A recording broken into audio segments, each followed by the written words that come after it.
స్తోత్రం తండ్రి, స్తోత్రం స్తోత్రం స్తోత్రం స్తోత్రం స్తోత్రం స్తోత్రం ప్రభా. తండ్రి, కుమార, పరిశుద్ధాత్మ నామంలో, త్రియేక దేవ నామంలో ప్రభా. అయ్యా, ఈ సమయమును బట్టి ప్రభా నీకు వందనాలు స్తోత్రాలు చెల్లిస్తున్నాం తండ్రి. దినం క్షణము తండ్రి అయ్యా, నిమిషములు గంటలు గడియాలు తండ్రి ప్రభా. అయ్యా, మరి నెలలు సంవత్సరాలుగా తండ్రి మమ్మలను నీ ఉచితమైన కృప ద్వారా ఆయన నీకు వందనాలు. శాశ్వతమైన ప్రేమ ద్వారా మమ్మల్ని బ్రతికిస్తూ నడిపిస్తున్నందుకు వందనాలు స్తోత్రాలు చెల్లిస్తున్నాం దేవా. మరి నీ చిత్తం అయితే ప్రభా మాతో మీరు మాట్లాడండి ప్రభా. మరి చిన్న వీడియో అయ్యా ఉన్న చోట నుండి తండ్రి మరి లేవలేని పరిస్థితి ప్రభా నీకు వందనాలు. అడిగేయలేని పరిస్థితి ప్రభా, అయినప్పటికీ నీ కృప నాతో ఉంచి ఈ చిన్న కార్యం జరిగిస్తున్నందుకు వందనాలు. మీరే తోడై ఉండండి, మహిమ తెచ్చుకోమని అది నుండంత వరకు మీరే అధ్యక్షణ వహించండి. నజరేయుడైన యేసు పరిశుద్ధ నామము అడిగి వేడుకొని ప్రార్థించున్నాం పరమ తండ్రి, ఆమేన్. దేవునికి స్తోత్రం కలుగును గాక. కొడకాన్ల సుజాత నా పేరు. సాంబయ్య గారు నా భర్త, లష్కర్ సింగ్ గారు హన్మకొండ వాస్తవ్యులం.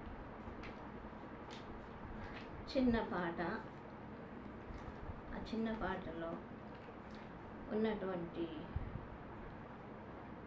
ఈ ప్రవక్తలను బట్టి నేను మోషన్ గురించి చెప్పడం జరిగింది, చదవడం జరిగింది. ఈరోజు గిద్యోనుడి గురించి కొన్ని మాటలు మనము పాట పాడుకొని వాక్యం ధ్యానంలోకి వెళ్దాం. అందరికీ నా హృదయపూర్వక వందనాలు. అగ్ని మండించు నాలో, అగ్ని మండించు, అగ్ని మండించు నాలో, అగ్ని మండించు. పరిశుద్ధాత్ముడా నాలో అగ్ని మండించు, పరిశుద్ధాత్ముడా నాలో అగ్ని మండించు, నాలో అగ్ని మండించు, అగ్ని మండించు నాలో, అగ్ని మండించు. అగ్ని మండుచుండెనే పొదకాలివి పోలేదుగా, అగ్ని మండుచుండెనే పొదకాలి పోలేదుగా.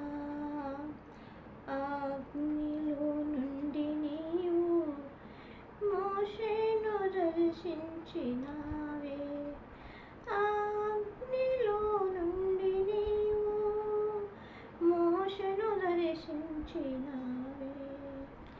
అగ్ని మండించు నాలో, అగ్ని మండించు, అగ్ని మండించు నాలో, అగ్ని మండించు.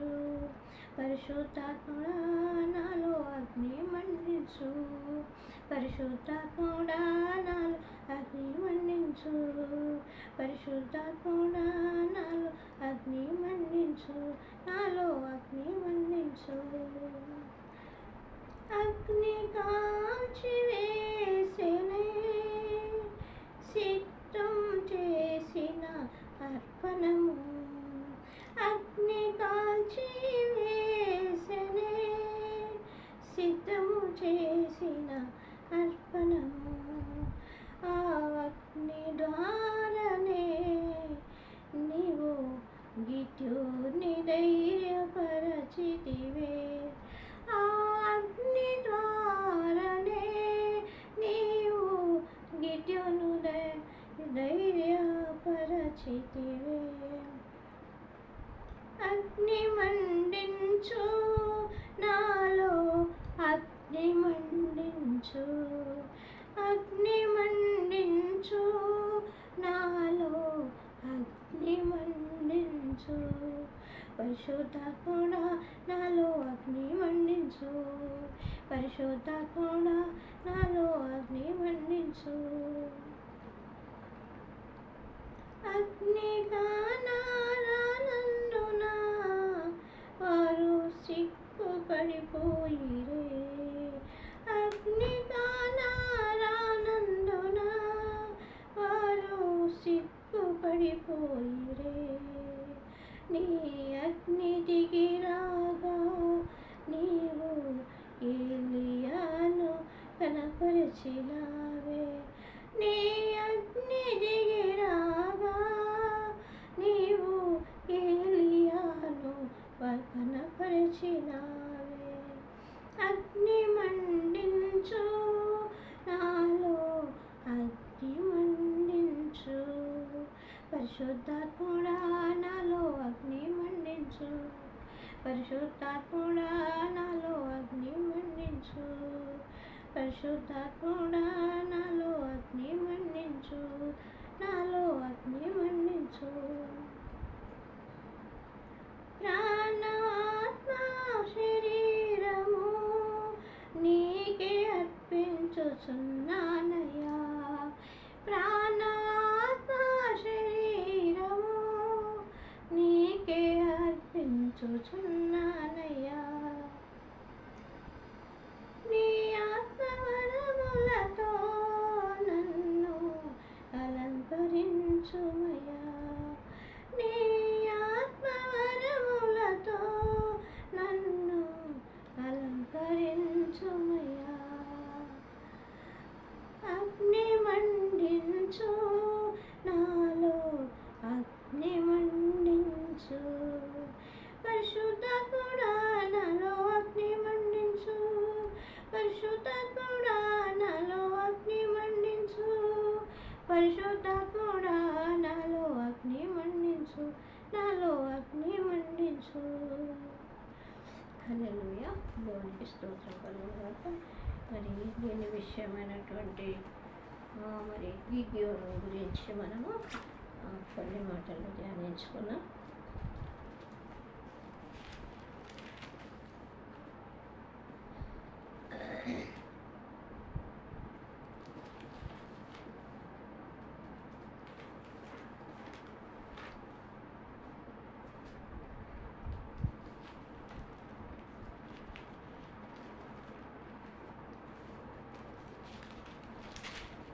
న్యాయాధిపతుల గ్రంథము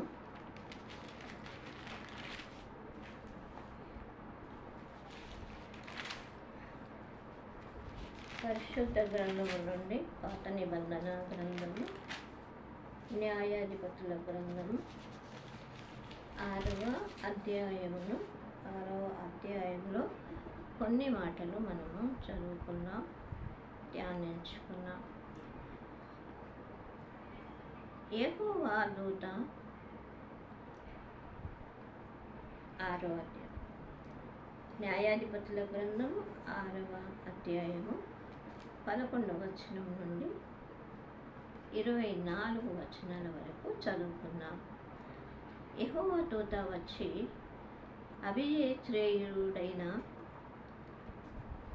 యోనా మనకు కలిగిన ఒఫ్రాలోని మస్తక వృక్షం క్రింద కూర్చున్నాను.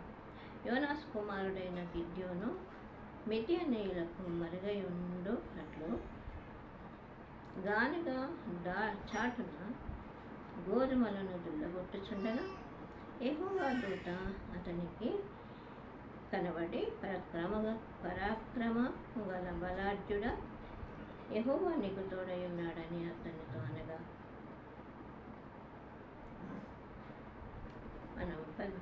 అనగా యెహోవా మాకు తోడై ఉండి నీడలా ఇదంతే మాకేలా సంభవించాను.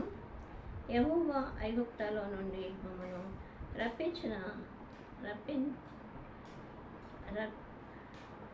రప్పించనని చెప్పుచు మా పితరులు మాకు వివరించిన ఆయన అద్భుత కార్యములని ఏమైనా యెహోవా మమ్మల్ని విడిచిపెట్టి మిద్యానీయుల చేతికి మమ్మల్ని అప్పగించనని అతనితో చెప్పాను. అంతటా యెహోవా అతని తట్టు తిరిగి బలము తెచ్చుకొని వెళ్ళి మిద్యానీయుల చేతిలో నుండి ఇశ్రాయేలులను రక్షింపుము. దేవునికి స్తోత్రం. నిన్ను పంపినవాడను నేనే అని చెప్పగా అతడు, చిత్తము నా ఏలినవాడ, దేని సహాయం చేత నేను ఇశ్రాయేలును రక్షింపగలను? నా కుటుంబం మనుష్య గోత్రములలో ఎరకలేనిదే. నా పితరుల కుటుంబంలో నేను కనిష్ఠుడనై ఉన్నానని ఆయనతో చెప్పాను. అందుకు యెహోవా, అయిననేమి, నేను నీకు తోడై ఉండును కనుక ఒకే మనుషుణ్ణి హతము చేసినట్లు మిద్యానీయులను నీవు హతము చేయు అని సెలవిచ్చాను. అందుకతడు, నా ఎడల నీకు కటాక్షము కలిగిన ఎడల నాతో మాట్లాడుచున్న వాడు నీవే అని నేను తెలుసుకున్నట్లు ఒక సూచన కనబరచును. నేను నీ యొద్దకు వచ్చి నా అర్పణము బయటికి తెచ్చి నీ సన్నిధిని దానిని పెట్టుటకు ఇక్కడ నుండి వెళ్ళకుమే. నేను నీ యొద్దకు వచ్చి నా అర్పణము బయటికి తెచ్చి నీ సన్నిధిని దానిని పెట్టు వరకు ఇక్కడి నుండి వెళ్ళకుమి అని వేడుకొనగా ఆయన, నీవు తిరిగి వచ్చే వరకు నేను ఉండేదనను. అప్పుడు గిద్యోను లోపలికి పోయి ఒక మేక పిల్లను తూమెడు పిండితో పొంగని భక్ష్యములను సిద్ధపరిచి ఆ మాంసమును గంపలో ఉంచి అది వండిన నీళ్లను కుండలో పోసి ఆయన కొరకు ఆ వస్తక వృక్షము క్రిందికి దానిని తీసుకొని వచ్చి దగ్గర ఉంచగా దేవుని దూత ఆ మాంసమును పొంగని భక్ష్యములను పట్టుకొని రాతి మీద పెట్టి నీళ్లు పోయమని అతనితో చెప్పాను. అతడాలాగు చేయగా యెహోవా దూత తన చేతనున్న కర్రను దాని చాపి దాని కొనతో ఆ మాంసమును ఆ పొంగని భక్ష్యములను ముట్టినప్పుడు అగ్ని ఆ రాతిలో నుండి వెడలి ఆ మాంసమును పొంగని భక్ష్యములను కాల్చివేసెను. అంతటా యెహోవా దూత అతనికి అదృశ్యమయ్యాడు. గిద్యోను ఆయన యెహోవా దూత అని తెలుసుకొని, ఆహా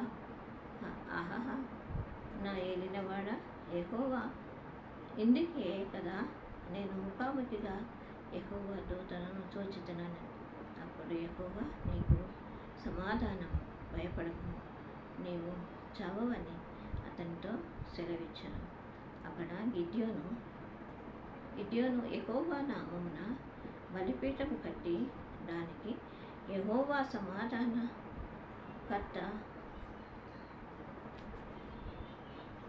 కర్తయను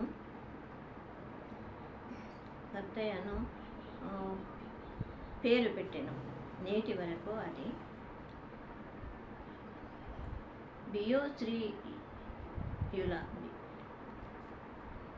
అభియేజ్రీయుల ఓఫ్రాలో ఉన్నది.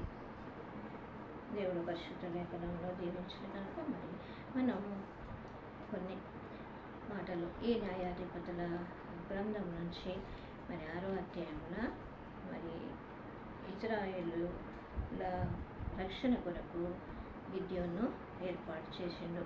దేవునికి స్తోత్రము. ఏమంటూ ఉన్నాడంటే, యెహోవా దూత వచ్చి అబ్రియేచీయుడైన యోనా మనకు కలిగిన ఒఫ్రాలోని మస్తక వృక్షము క్రింద కూర్చుండెను. దేవునికి స్తోత్రం కలుగును గాక. కూర్చుండెను. యోనాషు కుమారుడైన గిద్యోను మిద్యానీయులకు మరుగయుండునట్లు గానుగ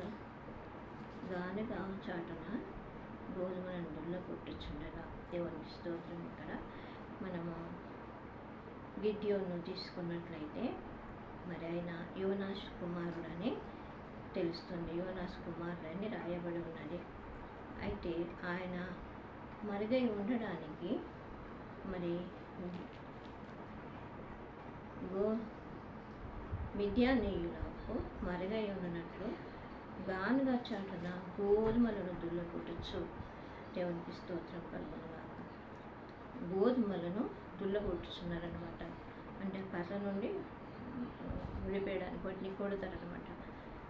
ఆ గోధుమల దుల్లగొట్టి చుండగా యెహోవా దూత అతనికి కనబడి, దేవునికి స్తోత్రం, మస్తక వృక్షము కింద మరి కొంత దూరంలో మరి గిద్యోను మిద్యానీయులకు మరుగై ఉండనట్లు. గిద్యోను ఎవరికి మరుగై ఉంటాడు? మిద్యానీయులకు మరుగై ఉంటున్నాడు అనమాట. అప్పుడు ఆయన గోధుమలను దుల్లగొట్టుచున్న ఆ చాటుకు, ఆ కళ్ళం చాటుకు మరి ఆయన గిద్యోను ఉన్నట్టుగా మరి తెలుస్తుందన్నమాట.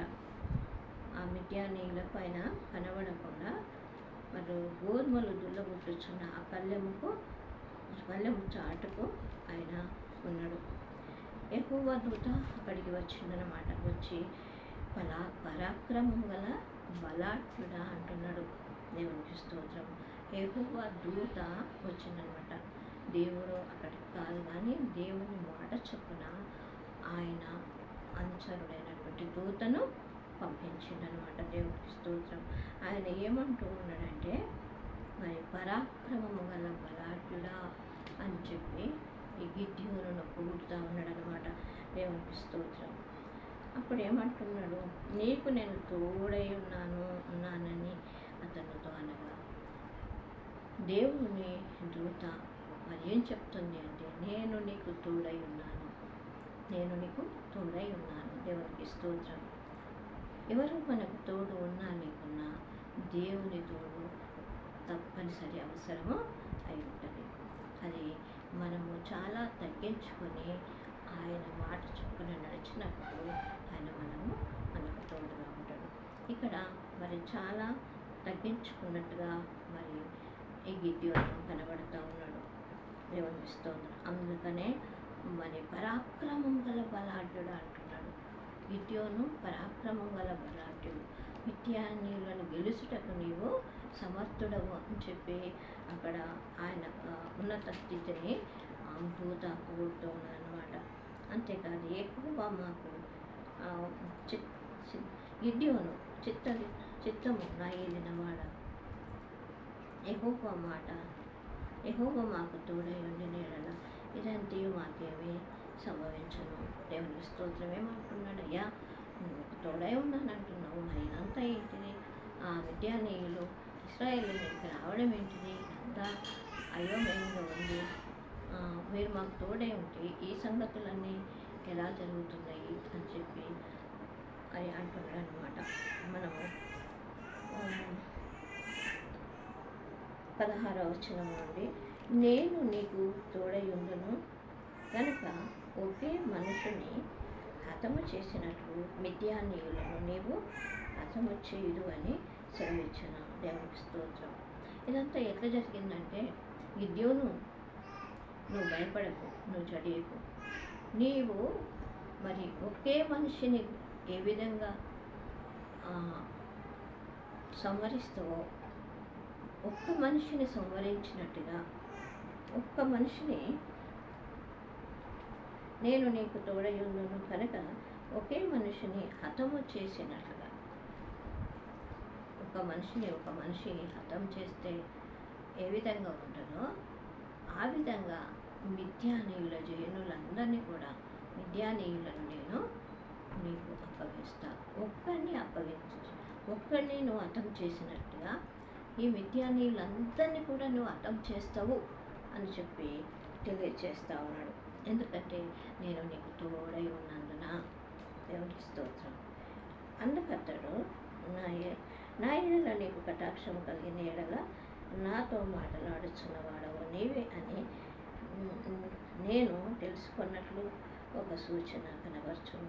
దేవునికి స్తోత్రం. అయ్యా అవునా, మీరు నాకు తోడై ఉన్నట్టుగా మరి నేను తెలుసుకున్నట్లు నాకు ఒక సూచన క్రియ మరి కనబరచమని చెప్పి గిద్యోను దేవునితో మాట్లాడుతున్నాడు. దేవుని దూతతోటి మాట్లాడుతాయా, నువ్వు నాకు తోడై ఉన్నట్టుగా నాకు ఒక సూచన క్రియ కనబరచము అని చెప్పి అంటున్నాడు అనమాట.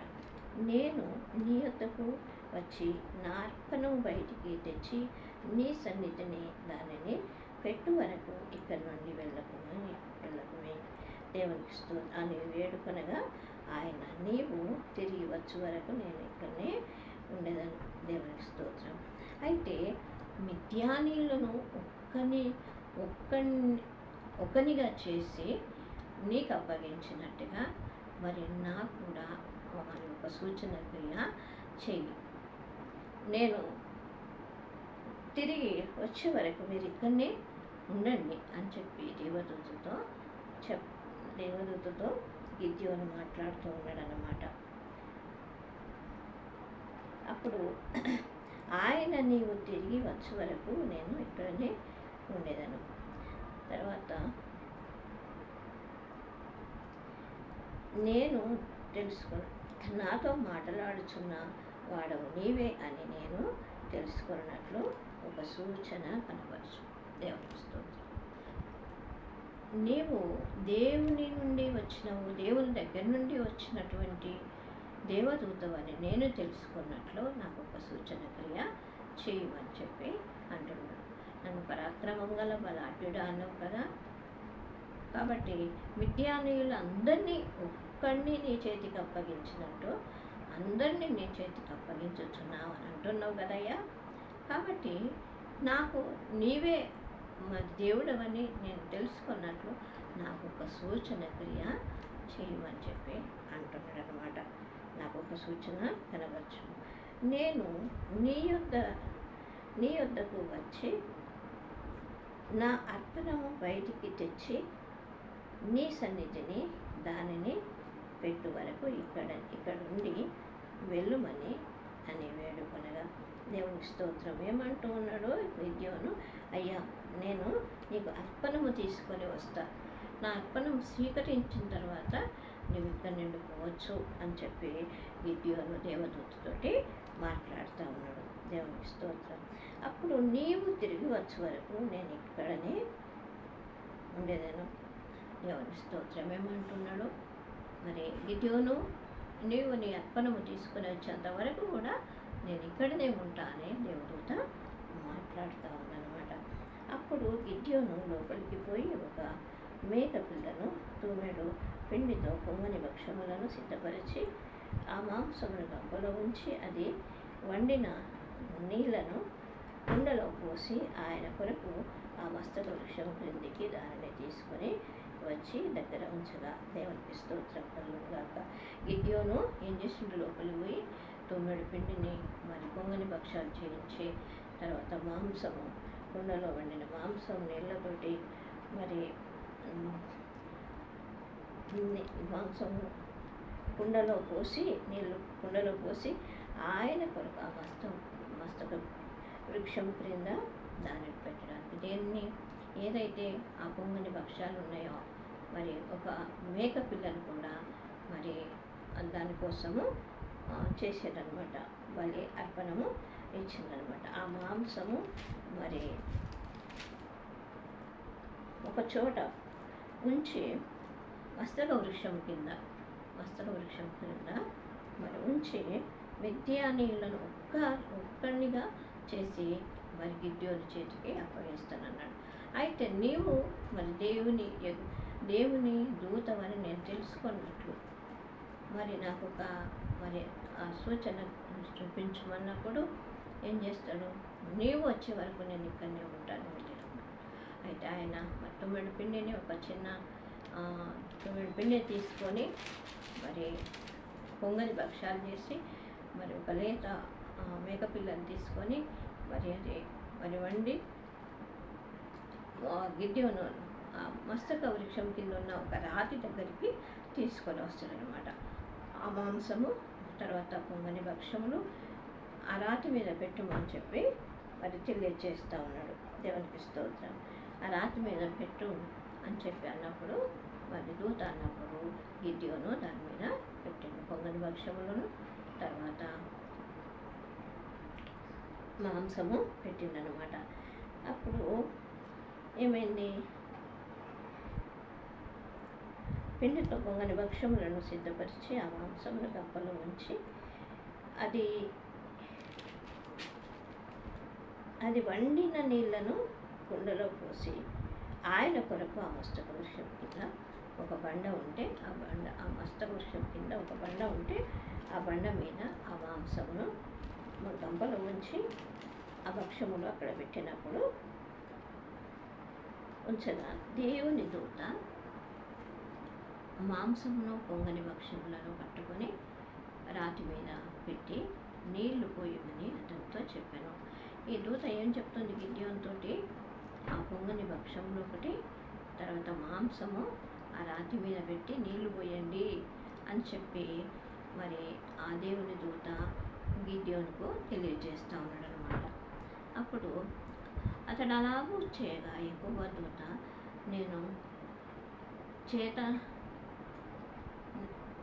తన చేతనున్న కర్రను చాపి దాని కొనతో ఆ మాంసమును ఆ పొంగని భక్ష్యములను మట్టినప్పుడు దేవునికి స్తోత్రం. ఇక్కడ ఏం జరుగుతుంది? నిజంగానే మరి ఆయన పొంగని భక్ష్యములను గంపల మాంసమును తీసుకొని వచ్చి ఆ మస్తక వృక్షము కింద ఉన్న ఒక బండ, ఆ బండ మీద పెట్టి నీళ్లు పోయమని చెప్పి గిద్యోనుకు దేవదూత చెప్పిందనమాట. అలాగే ఆ పొంగని భక్ష్యములను మరి మాంసమును కాల్చి ఆయన దగ్గర, ఎవరి దగ్గర? మరి దూత దగ్గర ఉన్న ఒక కర్రను మరి ఆ మాంసానికి, ఆ రాతి మీద ఉన్న మాంసము, గంపలో ఉన్నటువంటి మాంసమును, తర్వాత పొంగని భక్ష్యములకు ఆ రెండింటికి ఏం చేసిండు ఆయన చేతిలో ఉన్న కర్రను ఆ మాంసానికి, గంపలో ఉన్న మాంసానికి, భక్ష్యములకు తాకించిందన్నమాట. అప్పుడు అంతటా యెహోవా దూత అతనికి అదృశ్యమైన. అప్పుడు ఆ కొన తాకినప్పుడు దాంట్లో అగ్ని వచ్చి ఆ మాంసము, ఆ భక్ష్యములు దహించిందనమాట. దహించిన తర్వాత మరి యెహోవా దూత అక్కడి నుంచి అదృశ్యమైన వెళ్ళిపోయిందనమాట. గిద్యోను ఆయన యెహోవా దూత అని తెలుసుకొని దేవునికి స్తోత్రం. ఇంతవరకు మరి మరుగై ఉండి తర్వాత నేను తెచ్చిన అర్పణమును ఆయన మరి కాల్చివేసిండు కనుక ఈయన నిజంగా యెహోవా దూత అని గిద్యోను అనుకున్నాడు అన్నమాట. అనుకొని ఏమంటున్నాడు? యెహోవా దూత అని తెలుసుకొని ఆహాహా నా ఏలినవాడా, దేవునికి స్తోత్రం, ఆహాహా నా ఏలినవాడా అని గిద్యోను అంటున్నాడు. యెహోవా ఇందుకే కదా నేను ముఖాముఖిగా యెహోవా దూతను చూచుతున్నాను. దేవునికి స్తోత్రం. ఆయన గిద్యోను ఒక సంతోషంతో ఉన్నాడు. ఆహాహా నా ఏలినవాడా, ఎందుకోసమేనా, ఎందుకే కదా నీ ముఖమును ముఖాముఖిగా చూసితేనే అనుకుంటున్నాను. నీ ముఖమును ముఖాముఖిగా చూసిన అంటున్నాడు అనమాట. దేవునికి స్తోత్రం. ఎవరంటున్నారు? గిద్యోను అంటున్నాడు. అప్పుడు యెహోవా నీకు సమాధానము, భయపడకు. యెహోవా దూత దేవుడు యెహోవా ఏమంటున్నాడు? మరి నీకు సమాధానము, నువ్వు భయపడకు అని గిద్యోను మరి హెచ్చరిస్తూ ఉన్నాడు, సమాధానపరుస్తూ ఉన్నాడు అనమాట. నీవు చావని అతనితో సెలవిచ్చాను. నీవు నా పని చేస్తున్నావు. నీవు బలిపీఠాలను మరి పడగొట్టి, దేవత బలిపీఠాలను పడగొట్టి మరి నా కోసము ఎదురు చూస్తున్నావు. నా అర్పణమును మరి నా కోసం అర్పణ సిద్ధం చేసినావు. అన్నీ కూడా నాకు నీవు అనుకూలంగా ఉండవు కాబట్టి నేను నిన్ను దీవిస్తున్నా, నీకు తోడై ఉన్నా, నువ్వు భయపడకు అని చెప్పి మరి దేవుడు మరి ఈ గిద్యోనుతోటి అంటాడనమాట. అప్పుడు గిద్యోను యెహోవా నామమున బలిపీఠం కట్టి దేవునికి స్తోత్రం కలుగుగా. అప్పుడు గిద్యోను ఏం చేసిండు? అప్పుడు యెహోవా నీకు సమాధానము, భయపడకుము, దేవునికి స్తోత్రం, నీకు సమాధానము, నేను ముఖాముఖి దేవుని చూచితేనే ఆహాహా నా ఏలినవాడా అని చెప్పి గిద్యోను అంటున్నాడు అనమాట. ఆహా సంతోషముతో అన్నటువంటి సంభాషణ. నా ఏలినవాడా, నేను ముఖాముఖిగా నేను నిన్ను చూసినయ్యా అని చెప్పి గిద్యోను అంటున్నాడు అనమాట. దేవునికి స్తోత్రం. అయితే నేను నీకు తోడై ఉన్నా, బలిపీఠాలు పడగొట్టినప్పుడు మరి నీ మీదకి వచ్చినటువంటి వారు నిన్ను చంపరు, దేవునికి స్తోత్రం, నిన్ను చంపరు అని చెప్పి మరి అంటున్నాడు అనమాట. యెహోవా నీకు తోడై ఉన్నాడు, నీకు సమాధానం, భయపడకు అని చెప్పి యెహోవా దూత మరి యోనాషు కుమారుడైన గిద్యోనుతో మాట్లాడుతున్నాడు అనమాట. నీవు చావని అతనితో సెలవిచ్చాను, దేవునికి స్తోత్రం. నీవు పడగొట్టినటువంటి దేవత బలిపీఠాల నిమిత్తం నిన్నెవరు ముట్టరు, నిన్నెవరు చంపరు అని చెప్పి మరి గిద్యోనుతో మాట్లాడిన దేవదూత, దేవునికి స్తోత్రం. అక్కడ గిద్యోను యెహోవా నామమునకు బలిపీఠం కట్టి, అక్కడ ఏదైతే మస్తక వృక్షం ఉన్నదో, ఆ బండ ఉన్నదో, ఆ బండ దగ్గర ఒక బలిపీఠం కట్టిండట. ఎవరు? గిద్యోను. అక్కడ దేవదూతను నేను ముఖాముఖిగా చూచితేనే, నేను ఇచ్చినటువంటి అర్పణము మరి దేవుడు మరి స్వీకరించిండు, ఆయన ముఖాముఖి చూసినందుకు సంతోషపడతా ఉన్నాడు. ఆహాహా అయ్యనవాడు. కాబట్టి అక్కడ ఒక బలిపీఠము కట్టిండు అనమాట. కట్టి దానికి యెహోవా సమాధానకర్త అని పేరు పెట్టాను. యెహోవా సమాధానకర్త అని ఆ బలిపీఠానికి పేరు పెట్టాడు. దేవునికి స్తోత్రం. ఎంత చక్కటి మాట, దేవునికి స్తోత్రం. కాబట్టి ఇక్కడ మనం యెహోవాకు బలిపీఠము కట్టుకోవాలి. ఏ విధంగా? మన ఉద్యోగం చేసే దగ్గర ఒక బలిపీఠం ఉండాలి. మనము పోయిన చోట మరి ఒక బలిపీఠం ఉండాలి. మనం నివాసం చేసే చోట, మనం బిజినెస్ చేసే చోట, మనము మరి ఇంకా వ్యవసాయం చేసే చోట దేవునికి స్తోత్రం బలిపీఠం ఉండాలి. చూడండి, వ్యవసాయదారులు పంట వేసేటప్పుడు, వేయకముందు ఒకసారి, పంట వేసేటప్పుడు ఒకసారి, అది మొలకెట్టేటప్పుడు ఒకసారి, రోజు అప్పుడప్పుడు కాకుండా రోజు మనం ప్రార్థన చేసుకోవచ్చు పంట చేలలో. ఇది రైతులకు సంబంధించింది. అక్కడ దేవుని బలిపీఠము అంటే ప్రార్థనా స్థలం అన్నమాట. అక్కడ ప్రార్థనా స్థలాన్ని ఏర్పాటు చేసుకొని ఆ చేరు నడుమల ప్రార్థన చేస్తే మరి చక్కటి పంటనిస్తాడు దేవునికి స్తోత్రం. ఎందుకంటే ఆ పంటకు యెహోవా దూత కాపలుగా ఉన్నాడు కాబట్టి, ఆ వ్యాపారంలో నువ్వు ప్రార్థన చేసుకొని ప్రారంభిస్తే కనుక నీకు ఆ యెహోవా దూత నీకు సహాయం చేస్తాడు. బిజినెస్లో, నీ స్టడీలో కానీ, తర్వాత సమస్తమైనటువంటి పనులలో బలిపీఠం కట్టుకోండి. కట్టుకొని మరి దేవుని ప్రార్థన చేసి, గిద్యోను నువ్వు పరాక్రమం గల బలాఢ్యుడవు అని చెప్పాను. అంటే నా వంశంలో నేను చివరి వాడను అని చెప్పి అన్నాడు. దేవునికి స్తోత్రం. అది మనం నేను ఇంతకుముందు విడిచిపెట్టిన నీవు మరి చావవు, నువ్వు బలిపీఠాలను పడగొట్టినా నువ్వు చావవు, నువ్వు పరాక్రమం గల బలాఢ్యుడు, నేను నీకు తోడై ఉన్నా అని చెప్పి మరి యోనాషు కుమారుడైన గిద్యోనుతో దేవుడు చక్కటి మాటలను మనకు అందించాడు. దేవునికి స్తోత్రం. కాబట్టి మరి ఆ గిద్యోను అంటున్నాడు, నేను ముఖాముఖిగా దేవుని దూతను చూచితేనే అని చెప్పి అంటున్నాడు అనమాట. మన ముఖాముఖిగా దేవుని దూతను చూసేవారంగా ఉండాలి. దేవునికి స్తోత్రం. దేవుడు మనకు తోడై ఉన్నప్పుడు ఏదైనా కూడా అసాధ్యాన్ని సుసాధ్యం చేసే దేవుడు. దేవునికి స్తోత్రం. దేవునికి స్తోత్రం. అయితే నేను ఒక మాట చెప్పాలనుకుంటున్నా. నిన్నటి దినమున నా ఫ్యామిలీని గురించే నేను పెట్టినమాట యూట్యూబ్లో. నాకు ఎవరు లేరు, మరి గతికి లేరు, ఆమెకు అసలు దిక్కే లేరు అని చెప్పి మాట్లాడుచున్న మాటలను బట్టి నేను మరి నా ఫ్యామిలీ గురించి నిన్న పెట్టిన 19 మంది ఉన్నాము అని చెప్పి పెట్టినాను. దేవుని స్తోత్రం. నా కడుపున పుట్టినటువంటి మరి సంతానము 4, ఆ 4కి ఆమె భర్త, వారి భార్యలు 8 మంది మరి మనవరాళ్ళ సంతానం.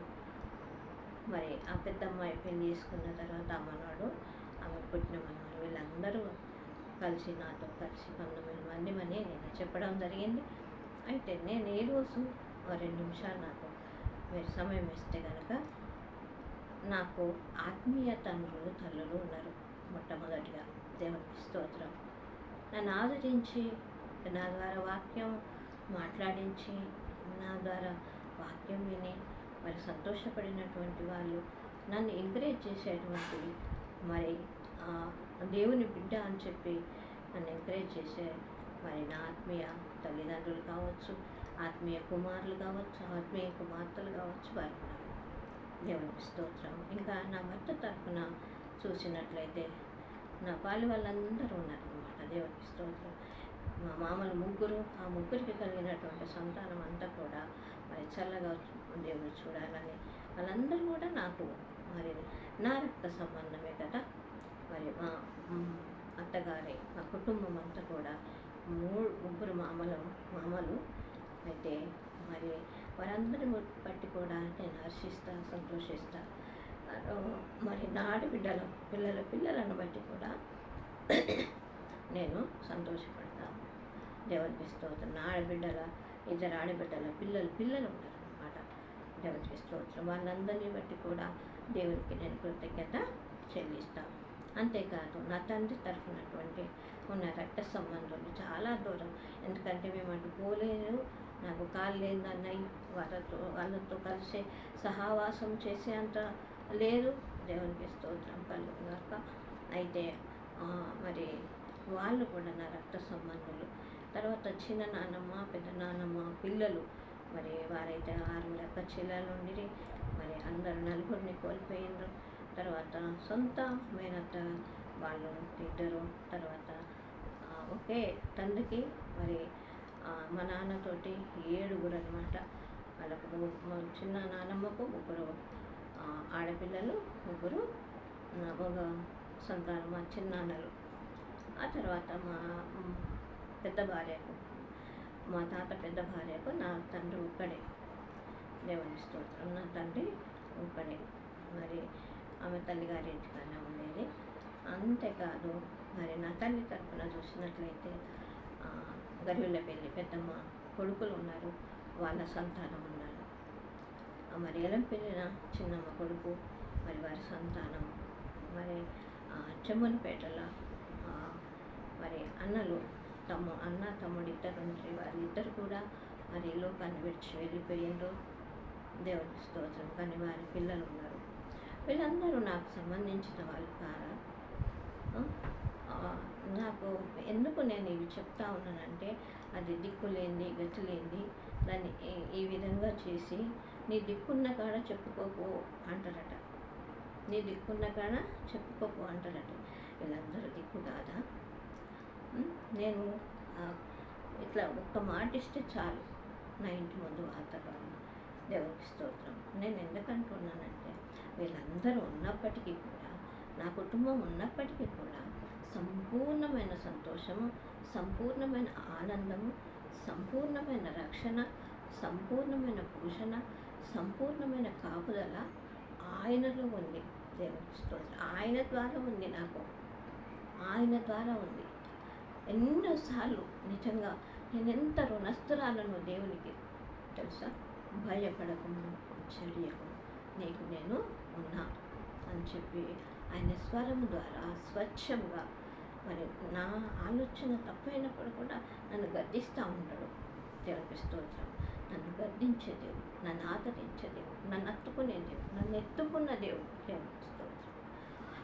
ప్రస్తుతానికి నీవు జీవిస్తున్నావని కాదు, నీలో నేను జీవిస్తున్నా అని చెప్పాను. అంతకంటే నాకేం కావాలి? దేవునికి స్తోత్రం. కాబట్టి ద్వారకపేట మరి నేను కొంతకాలం ఆడ ఉన్నదాన్ని. అమ్మమ్మ వాళ్ళ ఊరు. తర్వాత పంగవాళ్ళు, పెద్ద పంగోళ్ళు, చిన్న పంగోళ్ళు, తర్వాత పార్నన్ వాళ్ళందరికీ మాకు కావలసినటువంటి వాళ్ళే. ఎవరిని నేను త్రోసివేయడానికి కాదు అని అందరూ మనం ఎవరి పనులు వాళ్ళు, ఎవరి కుటుంబం వాళ్ళు, ఎవరి బాధ్యతలు వాళ్ళకు ఉన్నాయి. కాబట్టి ఒకరి దగ్గర నుండి ఒక చోటికి కాలు లేక నేను వెళ్ళక రాక నేను ఇబ్బంది. ఒక అడుగు బాత్రూంలో వెళ్ళాలంటే కష్టమే. అక్కడికి వేరే చోటికి పోతే ఎట్లా ఉంటుంది? అందరూ రమ్మంటే వస్తారు, కానీ నేను వెళ్ళలేను. అందరూ ఉన్నారు. అందరూ ఉన్నప్పటికీ కూడా మొత్తానికి 99% మరి 100% నేను దేవుని మీద అనుకునే ఉన్నా. ఆయన నన్ను చేయి పట్టుకున్నాడు. ఆయన నా చేయి విడువడు.